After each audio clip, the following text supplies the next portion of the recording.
सन्चै हुनुहुन्छ?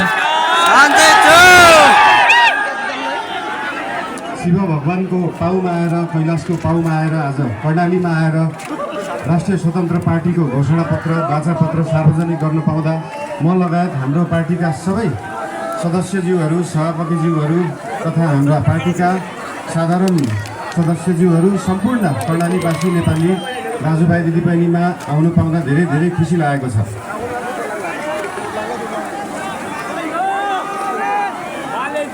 कर्णाली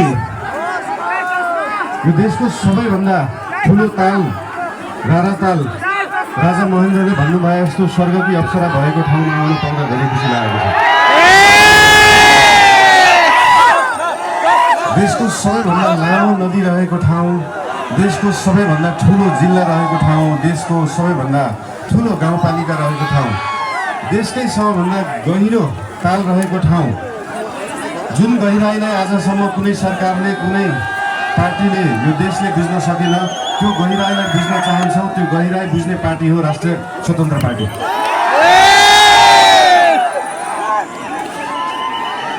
आजको दिनमा डोल्पाको सुन जस्तो मानिने यासा गुम्बा विश्वभरि पुग्न सक्छ, तर कर्णालीको स्याउ र मार्सी चामल